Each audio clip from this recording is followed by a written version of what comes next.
Welcome to DRM News Global, where we take a closer look at the stories really catching people's attention. Great to be here.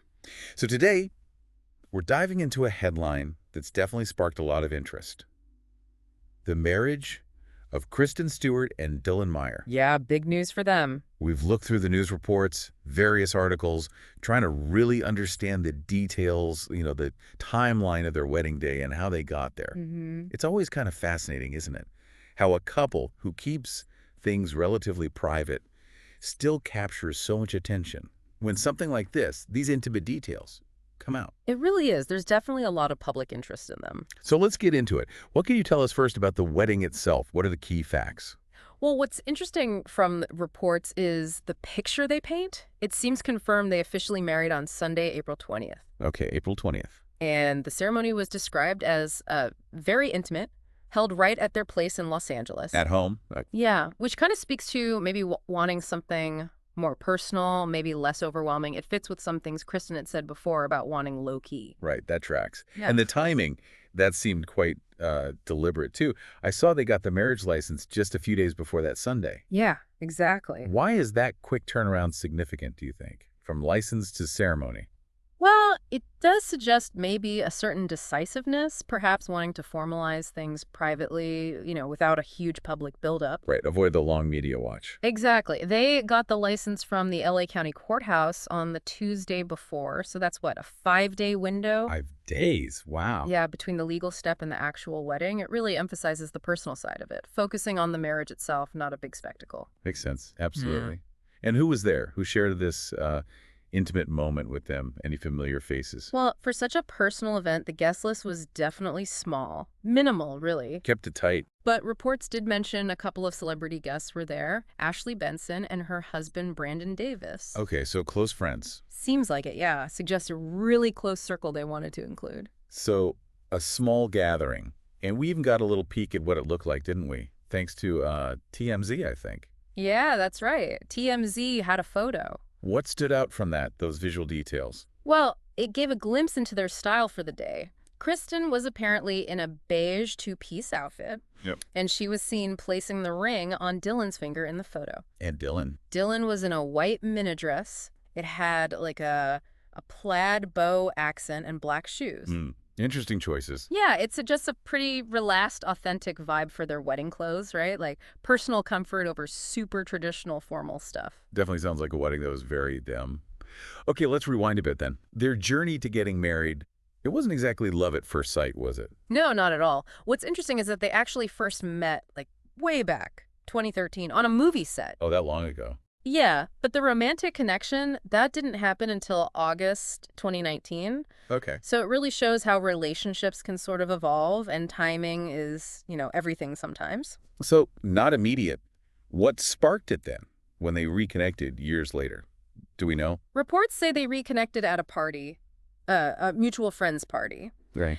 And apparently a big part of their bond was discovering they both grew up in Los Angeles. Ah, that shared background thing. Exactly. That common ground, knowing the city, maybe running in similar circles, that probably helped deepen things. Yeah, I can see that. Having that shared history gives you a strong base. Right. And this relationship started after Kristen's previous one ended, right? Yes, that's correct. Kristen started dating Dylan after her relationship with Stella Maxwell was over. They'd been together since about 2016, I believe. Gotcha. And once Kristen and Dylan were together, they did share bits of their relationship, but kind of on their own terms, right? Yeah. How did they manage that public-private balance? Well, they did the whole Instagram official thing in October 2019, which, nowadays is often how public figures sort of acknowledge things without constant press intrusion. And then summer 2021, people started noticing rings that sparked the engagement rumors. Right, the ring watch. Yeah.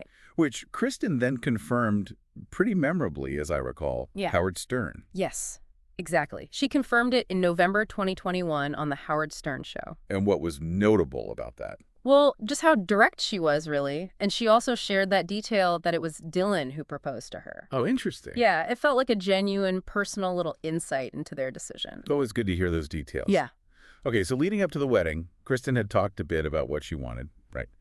But it seemed like her ideas kind of evolved. Yes, definitely. There were maybe some early signs, hints that a bigger thing might have been considered. Uh-huh. But the final choice, this intimate at-home ceremony in LA, that really cemented her preference for something less, well, less conventional, more focused on having their closest people there easily. Right. Keeping it simple, keeping it meaningful for them. Exactly. The focus was always on a relaxed personal vibe. And LA being the location was key too, wasn't it? Wanting loved ones there without making them travel.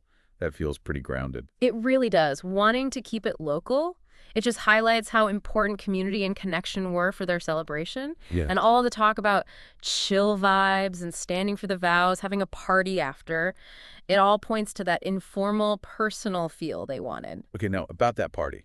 Priorities. Food and music. What did she say about those? Oh, yeah. Kristen was very clear the food had to be, quote, on point.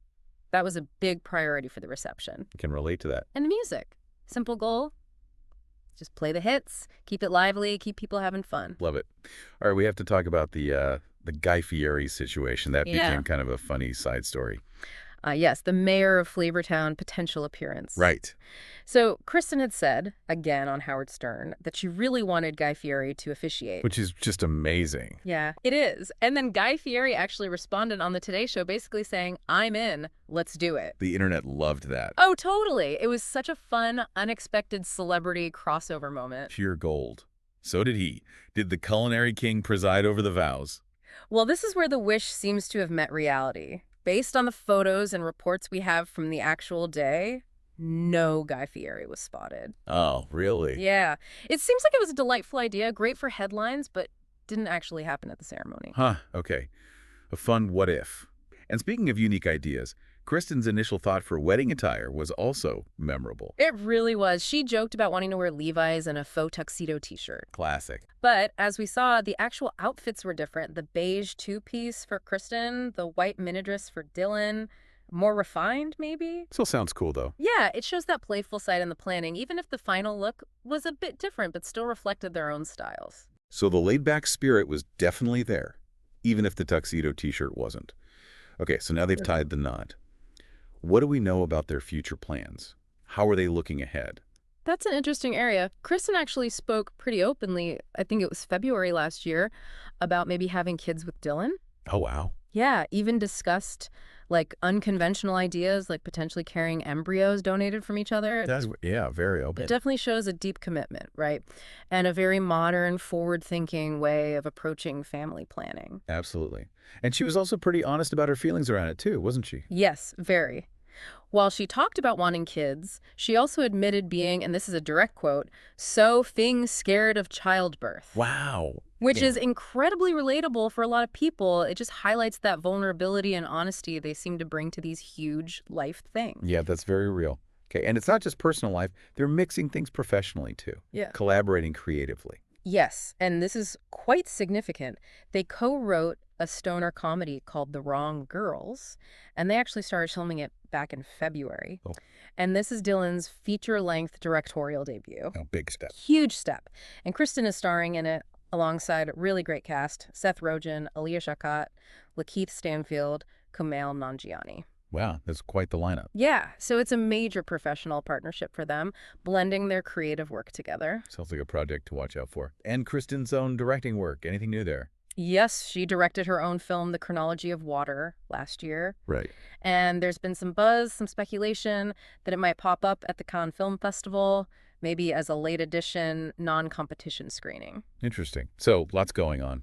Definitely. It shows they're pursuing their individual artistic goals alongside these collaborations. So, really, a lot of exciting things happening for Kristen and Dylan, personally and professionally. It feels like a really significant new chapter starting for them. I think so, too. If you look at the whole story, you know, from how they met to this very personal wedding and now these future plans, it really paints a picture of a relationship that's grown very organically. Yeah. It's kind of a reminder, isn't it, that even for famous people, relationships just unfold in their own unique ways. Okay, so wrapping up here on DRM News Global, the main takeaway is Kristen Stewart and Dylan Meyer are officially married.